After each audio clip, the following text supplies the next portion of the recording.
15개월 만에 열린 한일 정상회담에서 양국 정상 모두 한일 관계를 개선하겠다는 의지를 강조했습니다. 문재인 대통령은 수출 규제 해결을 위한 일본의 결단을 당부했고 강제징용 문제 해결을 위한 대화 필요성에도 두 정상이 공감했습니다. 한중일 3국 정상이 교착 상태에 빠진 북미 대화의 진전을 위해 함께 노력하기로 했습니다. 한반도 평화가 3국 공동의 이익에 부합한다는 데 인식을 같이 하고 경제 협력과 삶의 질에 관련한 문제도 공동 대응하기로 했습니다. 선거법 개정안을 놓고 여야 필리버스터가 계속되는 가운데 한국당은 연동형 비례대표제를 담은 개정안이 통과될 경우 비례정당을 창당하겠다고 밝혔습니다. 민주당은 대응 방법을 고심하고 있습니다. 오늘 오후 포스코 광양제철소에서 폭발 사고가 났습니다. 현장에서 5명이 중경상을 입고 병원으로 옮겨졌습니다. 검은 연기가 치솟으면서 여수와 광양을 잇는 이순신 대교가 한때 통제됐습니다. 재취업한 중장년층 62%는 월급이 200만 원도 안 되는 것으로 나타났습니다. 나이가 들수록 월 평균 소득은 줄어드는데 주택 구입에 들어간 돈 때문에 은행 대출은 더 늘어나고 있습니다. 조기 폐쇄 결정으로 논란이 된 월성 원전 1호기가 영구 정지됩니다.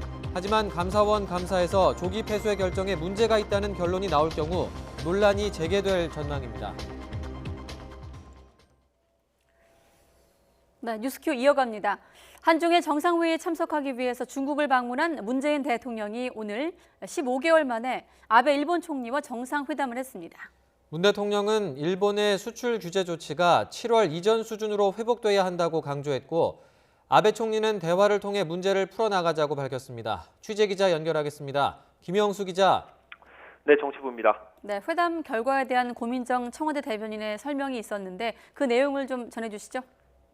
네, 한일 정상회담은 예정 시간을 넘겨서 50분가량 진행됐습니다. 공개된 모두 발언 외에 비공개 회담에서 있었던 논의 내용을 고민정 청와대 대변인이 발표했습니다. 네, 문재인 대통령은 일본의 수출 규제 조치가 조속히 회복되어야 한다고 강조했고 아베 총리는 수출 당국의 대화를 통해 문제를 풀자고 답했습니다. 고민정 대변인의 발표 들어보겠습니다. 문 대통령은 일본이 취한 수출 규제 관련 조치가 7월 1일 이전 수준으로 조속히 회복되어야 한다고 말하고 아베 총리의 각별한 관심과 결단을 당부했고 아베 총리는 3년 반 만에 수출관리 정책 대화가 매우 유익하게 진행되었다고 들었다며 네, 한일 갈등의 근본 원인인 강제징용 피해 배상과 관련해서는 두 정상이 입장 차이를 확인했다고 고 대변인이 전했습니다. 다만 두 정상은 대화를 통해 이 문제를 조속히 해결해야 한다는 데 공감대를 이뤘습니다. 이와 함께 양 정상은 한반도의 엄중한 정세에 대해 의견을 교환하고 한일, 한미일 간의 긴밀한 공조와 소통의 중요성을 강조했습니다. 또 아베 총리는 납북자 문제에 대한 지지를 요청했고 문 대통령은 일본의 노력을 지지하겠다고 답했습니다. 네, 일단 분위기는 긍정적인 것 같은데 실질적인 조치로 나타나는 건 없나요? 네, 일단 현재까지는 그렇습니다. 이와 관련해 청와대 관계자는 구체적인 내용은 앞으로 논의가 이루어져야 한다고 밝혔습니다. 지소미아 종료의 조건부 연장을 언제까지 기다릴 수 있는지, 이번 회담으로 일본의 진정성이 확인됐는지에 대해서는 무작정 길어질 수는 없다면서도 이 문제가 풀려야 한다는 것에는 양국이 인지하고 있다고 말했습니다. 청와대 관계자는 30분 예정된 회담이 50분 가까이 진행됐고 두 정상이 대화로 문제를 풀자는 데 합의한 것에 이번 회담의 의미가 있다고 설명했습니다. 앞서 두 정상은 모두 발언을 통해서 가장 가까운 이웃, 솔직한 의견 교환 등을 언급하기도 했는데요. 직접 들어보겠습니다. 일본과 한국은 지리적으로 역사적, 문화적으로 가장 가까운 이웃이자 그 이웃과 인적 교류에 있어서 매우 중요한 평생 번영의 동반자입니다. 잠시 불편한 일이 있어도 결코 멀어질 수 없는 사이입니다. 私としてもこの重要な日韓関係をぜひ改善したいと考えており、今日は率直な検討会を行いたいと思います。 청와대 관계자는 일본이 최근에 수출 규제를 일부 완화한 것에 대해 문 대통령은 자발적 조치는 나름의 진전이고 대화를 통한 해결의 성의를 보인 것으로 평가했다고 전했습니다. 지금까지 정치부에서 전해드렸습니다. 네, 그리고 중국 청두에서 만난 한중일 3국 정상들은 한반도의 평화가 3국 공동의 이익에 부합한다고 평가하고 북미 대화의 조속한 재개를 지원하기로 했습니다. 아베 총리는 안보리 결의 이행에 힘을 싣는 발언으로 대북 제재 완화에 대한 반대 의사를 표현했습니다. 청두에서 김도원 기자가 보도합니다. 한중일 3국 정상이 삼국지의 유비가 촉한의 도읍으로 삼은 중국 청두에서 만났습니다. 表明啊，我们之间还是有相知相通之处。 문재인 대통령은 모두 발언에서 한중일은 경제적 운명 공동체라면서 3국 경제 협력이 더욱 강화되길 바랐습니다. 아베 일본 총리는 한중일의 세계가 거는 기대가 크다면서 북한 정세를 비롯한 지역의 중요 과제에 3국 연계를 심화시키자고 했습니다. 1시간 넘게 머리를 맞댄 한중일 정상은 공동 언론 발표에 나섰습니다. 3국 정상은 한중일 협력 정례화의 중요성에 공감하고 3국 국민의 행복, 삶의 질과 관련된 문제에 공동 대응하기로 했습니다. 미세먼지 등 환경과 고령화 분야에서 협력, 올림픽을 계기로 한 스포츠 교류 확대 등의 내용을 담은 향후 10년 3국 협력 비전을 채택했습니다. 가장 관심이 컸던 한반도 비핵화 문제에 관해선 3국이 긴밀한 소통과 협력을 계속하기로 했다고 문 대통령이 강조했습니다. 우리는 한반도의 평화가 3국의 공동이익에 부합한다는 데 인식을 같이 했고 북미 대화의 조속한 대화를 통해 비핵화와 평화가 실질적으로 진전되도록 함께 노력하기로 했습니다. 리커창 총리는 대화가 한반도 문제 해결의 유일한 방법이라는 데 의견 일치를 맞다면서 정치 외교적 수단으로 문제 해결에 힘을 기울이겠다고 했습니다. 반면 아베 총리는 UN 안보리 결의의 완전한 이행이 중요하다고 강조해 생각의 차이를 드러냈습니다. 関連安保理決議の確実な履行、そして米朝プロセスのモメンタムを維持し続けていくこと、これが引き続き日中韓3カ国の共通の立場であることを確認しました。 문 대통령은 앞서 한중일 경제인들을 만난 자리에선 먼 친척보다 가까운 이웃이 낫다는 3국 공통의 속담을 인용했습니다. 한중일 FTA 협상을 진전시키자고 제안하고 동북아 철도 공동체를 시작으로 평화협력 체제도 이루자고 교량국가론을 거듭 역설했습니다. 평화가 경제가 되고 경제가 평화를 이루는 평화경제를 아시아 전체에서 실현할 수 있게 되길 기대합니다. 표현은 조금씩 달랐지만 한중일 3국 정상은 한반도 평화가 공동의 목표와 이익에 부합한다는 데 공감했습니다. 북미 대화의 조속한 재개를 위해서도 힘을 모으기로 했습니다. 청두에서 YTN 김도원입니다. 네, 국회 본회의에 상정된 선거법 개정안에 대한 무제한 토론, 필리버스터가 이틀째 진행되고 있습니다. 자유한국당 권성동, 바른미래당 지상욱 의원 등은 선거법 개정안의 부당성과 문희상 국회의장의 의사진행을 문제 삼았고 여기에 맞서서 더불어민주당에서는 김종민, 최인호 의원 등이 나와 선거법 개정안의 당위성과 한국당의 무책임함을 지적했습니다. 필리버스터는 임시국회 회기가 종료되는 내일 자정까지 이어지다가 자동으로 끝날 예정입니다. 이에 따라 선거법 개정안은 모레인 26일 새로 열릴 임시국회 두 번째 본회의에서 표결 처리될 예정입니다. 네, 그런가 하면 자유한국당이 비례위성정당 창당을 공식화하며 압박에 나서기도 했는데 황교안 대표가 연동형 비례대표제가 도입될 경우 투표용지 길이만 1m가 넘을 거라고 주장을 하기도 했었죠.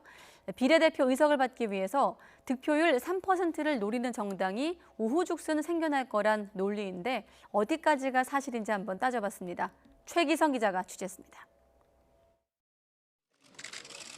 한국당 황교안 대표는 4+1 협의체가 합의한 선거법대로라면 정당 개수가 감당할 수 없을 만큼 늘어난다며 1.3m짜리 가상 투표용지를 선보였습니다.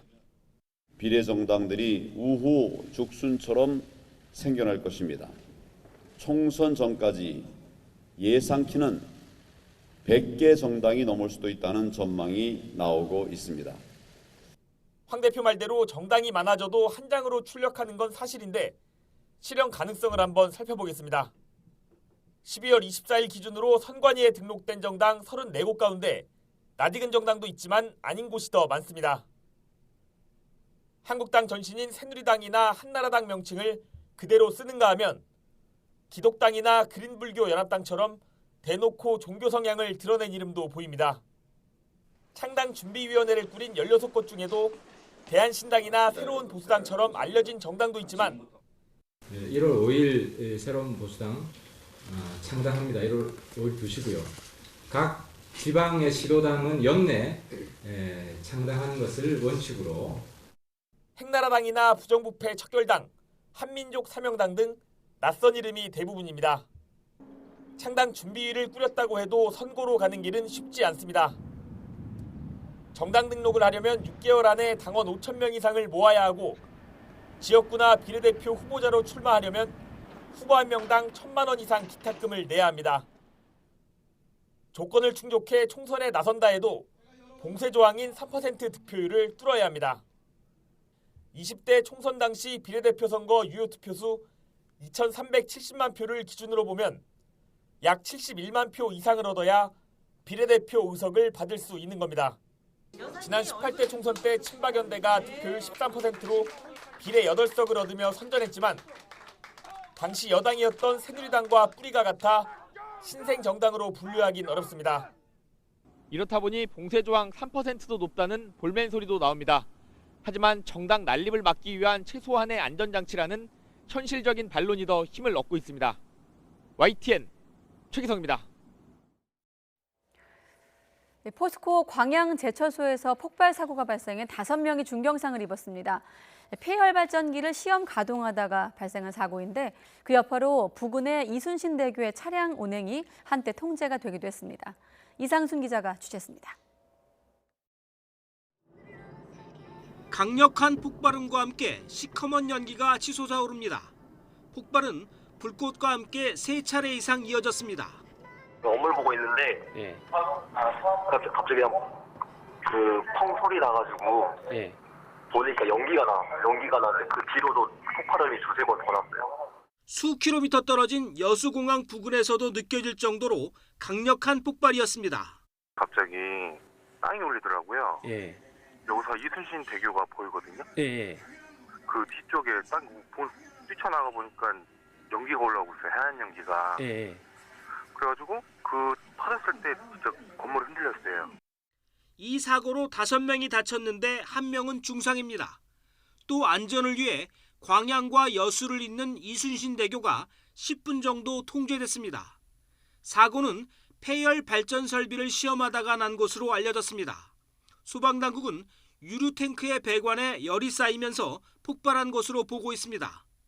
제2용광로 등 광양제철소에서 폭발 사고가 잇따르면서 자칫 화약고가 되는 것은 아닌지 주민의 불안이 커지고 있습니다. YTN 이상순입니다. 네, 2015년에 수명을 연장하기로 했지만 또 지난해 조기 폐쇄가 결정되며 논란을 빚었던 월성 원전 1호기 결국 영구 정지키로 결정이 났습니다. 원전 영구 정지 결정은 고리 1호기에 이어서 2번째입니다. 이성규 기자가 보도합니다. 이번 월성 1호기 영구 정지는 위원들 간 견해차가 심해 표결로 확정됐습니다. 회의 참석 7명 위원 가운데 엄재식 위원장 등 5명은 영구 정지에 찬성했고 이병영 위원 등 2명은 반대 의견을 냈습니다. 표결은 출석위원의 3분의 2 이상이 동의하면 가능합니다. 원안위는 앞서 10월과 지난달 회의를 열어 이 안건을 논의했지만 위원들 간 이견으로 결론을 내지 못했습니다. 일부 위원들은 앞선 회의에서 한수원에 대한 감사원 감사가 끝날 때까지 심의를 멈출 것을 주장했습니다. 국회는 지난 9월 한수원의 월성 1호기 조기 폐쇄 결정에 문제가 있다며 감사원에 감사를 요구했습니다. 1982년 가동을 시작한 월성 1호기는 2022년까지 10년 연장 운전을 승인받았으나 지난해 6월 한수원은 경제성이 부족하다는 이유로 조기 폐쇄를 결정했습니다. 원안위는 경제성 평가를 확인하는 감사원 감사와 안정성은 별개라는 입장입니다. 이번 회의에서 원안위가 월성 1호기 영구 정지를 결정했지만 감사원 감사에서 한수원의 조기 폐쇄 결정에 문제가 있다는 결론이 나오면 한수원 월성 1호기를 둘러싼 논란은 재개될 전망입니다. YTN 사이언스 이성규입니다. 대한항공 노동조합은 조현아 전 대한항공 부사장이 본인의 밥그릇만을 챙기기 위해 지주회사의 경영권에 대한 분쟁을 야기하는 것은 사회적 공분만을 더 가중시킨다는 점을 자각해야 한다고 밝혔습니다. 대한항공 노조는 내부 게시판에 올린 성명서에서 지주회사인 한진칼 지분을 둘러싼 오너 남매의 경영권 논란에 대한 기사를 접하며 깊은 실망과 우려를 표명한다고 밝혔습니다. 노조는 조 전 부사장이 대한항공 노동자들을 불안하게 만들면서 경영 복귀 야욕을 드러내지 말고 자숙과 반성의 시간을 보내는 것이 선행돼야 한다고 강조했습니다. 세월호 참사 유가족들이 사회적 참사 특별조사위원회 비상임위원이 된 김기수 위원의 첫 출근을 저지했습니다. 유가족들은 김 위원이 세월호에 대한 가짜뉴스를 퍼뜨렸다며 임명 전부터 반발해 왔는데요. 갈등이 더 커지고 있습니다. 차유정 기자의 보도입니다. 세월호 참사를 조사하는 사회적 참사 특별조사위원회 사무실 앞에 유가족들이 모였습니다. 한국당 추천으로 비상임위원으로 임명된 김기수 의원의 첫 출근을 저지하기 위해서입니다. 자유한국당이 추천하고 정부가 동의한 김기수의 사회적 참사 특조위 비상임위원 임명을 결사 반대한다. 보수 성향 인터넷 매체인 프리덤 뉴스를 운영하는 김 의원은 임명 전부터 유가족들의 거센 반발을 샀습니다. 프리덤 뉴스는 지난 2016년부터 세월호 유족들을 비판하는 영상을 다수 올렸습니다. 특히 세월호 참사를 교통사고에 비유하는 극단적인 발언으로 논란이 됐습니다. 세월호 유가족들은 김 의원을 명예훼손과 모욕 혐의로 고소한 데 이어 최근엔 특조위 활동에서 배제해달라는 기피 신청까지 냈습니다. 세월호는 교통사고라 단정짓고 출몰 원인 규명이 끝났다고 주장하는 김기수에게 사참위의 조사 내용 한 줄도 읽게 할 수 없다. 유족들이 출근을 저지하자 한때 경찰까지 출동했지만 일단 김 의원이 돌아가면서 실랑이는 마무리됐습니다. 김 의원은 논란이 된 기사들은 다른 논설위원이 올린 거고 자신은 비상임위원으로서 열심히 하겠다는 입장을 전한 것으로 알려졌습니다.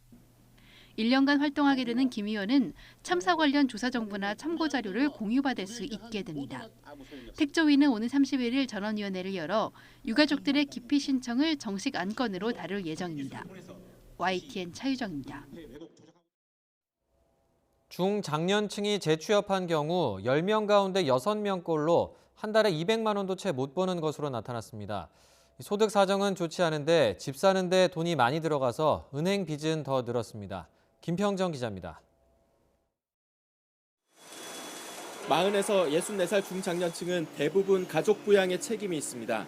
그래서 직장을 그만두게 되더라도 새 직장을 얻는 경우가 많습니다.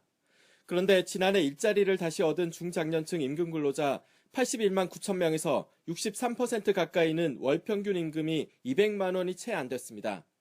여기서 100만 원 미만인 경우도 12%에 육박했습니다. 직장을 옮길 때 급여가 더 낮아지는 경우가 많기 때문으로 보입니다. 일자리를 잃은 중장년층이 원래 직장에서 받던 평균 월급은 275만 원인데 재취업한 중장년층은 215만 원으로 60만 원 낮았습니다. 나이가 올라갈수록 월 평균 소득이 줄었는데 40대 초반은 230만 원, 50대 초반은 217만 원, 60대 초반은 183만 원으로 나타났습니다. 이렇게 소득 상황은 좋지 않지만 중장년층이 금융권에서 대출을 받은 비율은 전년보다 0.8%포인트 증가한 56.1%였고 대출 잔액 중환값도 전년보다 8% 커진 4,459만 원이었습니다. 집을 산 중장년층은 대출금이 무주택자보다 4배 더 많을 정도로 주택 구입이 증가한 영향으로 분석됩니다. YTN 김평정입니다. 세계적인 뮤지컬 캐츠가 영화로 나왔습니다. 최고의 제작진과 배우들이 만났지만 북미 지역에서의 흥행은 기대에 못 미치는 상황인데요. 뮤지컬 영화에 대한 애정이 남다른 우리나라에서는 좀 힘을 받을까요? 김혜연 기자가 보도합니다. 1년에 단 하루, 새로운 삶을 살 수 있는 고양이를 뽑는 운명의 밤. 각자의 매력을 뽐내는 고양이들의 무대가 화려하게 스크린을 수놓습니다. 고양이 특유의 역동성과 유연함이 돋보이는 안무가 영화에서도 고스란히 재현됐습니다. 영화의 장점을 살려 다양한 공간이 추가됐고 CG를 활용해 공연과 마법의 효과를 극대화한 점도 눈에 띕니다. 캐츠의 명곡 메모리는 제니퍼 허드슨의 화려한 가창력으로 또 다른 감동을 안겨줬습니다.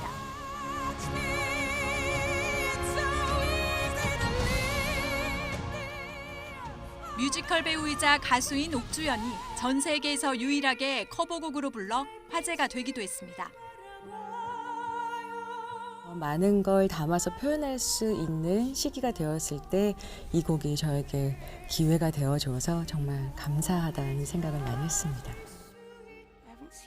영화의 주제는 도드라지지만 뚜렷한 서사 없이 공연 위주로 전개돼 관객들의 호불호가 갈릴 수 있습니다. 또 고양이 얼굴에 인간의 몸을 지닌 분장이 낯선 불쾌감을 준다는 평가도 받고 있습니다.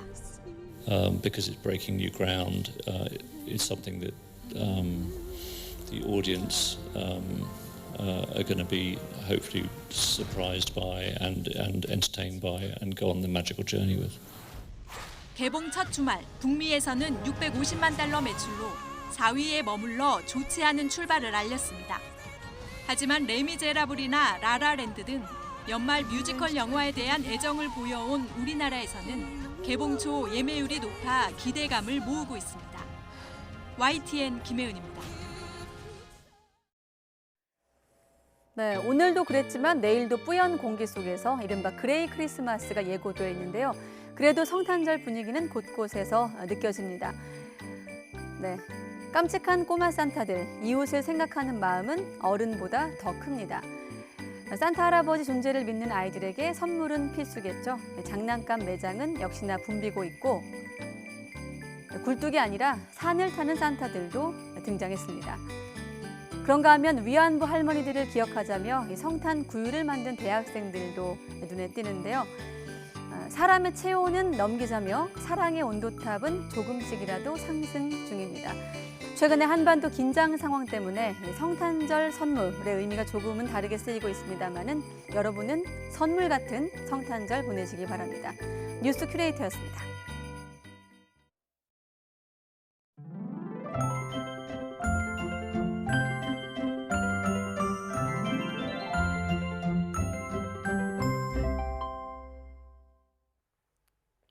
성탄절인 내일은 온화한 겨울 날씨가 이어지겠습니다. 아침에는 서울 기온이 영하 2도까지 내려가겠지만 낮엔 7도까지 오르면서 예년 수준을 웃돌겠습니다. 이렇게 온화한 날씨 속에 제주에만 내일 오후부터 5에서 20mm의 비가 조금 오겠습니다. 내일 화이트 크리스마스를 기대하긴 어렵겠습니다. 추위 걱정은 없지만 여전히 미세먼지는 문제입니다. 대기 정체로 중서부와 전북, 경북 지역의 내일 초미세먼지 농도는 나쁨 수준까지 오르겠습니다. 내일 외출하실 때 미세먼지용 마스크를 준비하셔야겠습니다. 내일 내륙 지역은 구름만 많은 날씨를 보이겠습니다. 영동 남부와 영남 해안 지역은 건조주의보가 내려진 가운데 메마른 날씨가 이어지겠습니다. 내일 아침에는 영하권 추위가 이어집니다. 서울 기온 영하 2도, 춘천 영하 4도, 대구 영하 1도로 예상되고요. 낮은 오늘만큼 기온이 올라서 온화하겠습니다. 서울의 한낮 기온이 7도, 강릉과 대구 11도, 광주 12도로 대부분 지역이 10도 안팎까지 오르겠습니다. 목요일엔 충청 남부와 남부 지역에 비나 눈이 한 차례 오겠습니다. 날씨 정보였습니다. 네, 뉴스큐 모두 마치겠습니다. 함께해 주신 여러분 고맙습니다.